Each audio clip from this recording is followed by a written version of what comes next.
Alors bon en avant, je l'espère, on jugera avec le temps. Par contre, il y a une chose qui est sûre, c'est que c'est un choc culturel.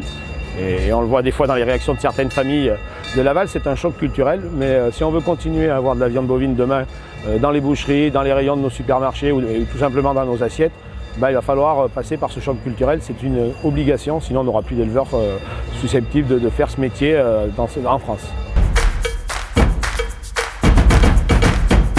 On sait qu'au 1er janvier 2022, les jeunes bovins, les génisses de boucherie, les vaches sous signe de qualité devront être sous contrat obligatoire.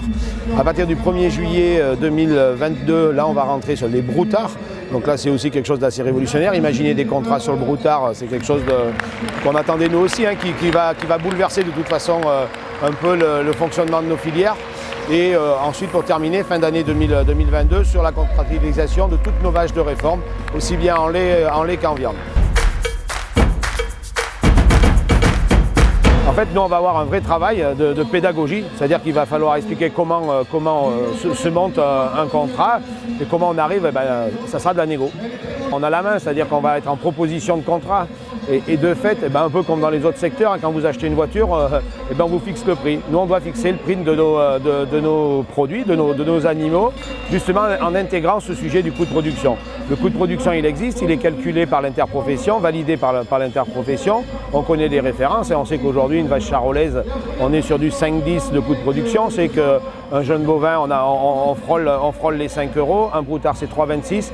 Il faut qu'on arrive il faut que les éleveurs intègrent cet enjeu du coût de production et le proposent dans leur contrat à leurs acheteurs. La loi ne va pas révolutionner les choses, elle peut cranter des choses et on vient de cranter le contrat. Maintenant, il faut aussi que l'éleveur se batte pour aller chercher dans la négociation commerciale avec son premier acheteur ce prix. Et cet enjeu, c'est le coût de production. Le coût de production, ça, c'est quelque chose de réel. Aujourd'hui, la situation de l'élevage, le revenu, c'est juste la traduction d'un prix de vente qui est trop inférieur par rapport au coût de production. Il nous manque quasiment 1 € du kilo, mais on est à 8 000 € annuels de revenus en moyenne en bovin viande et on perd 2 000 éleveurs par an.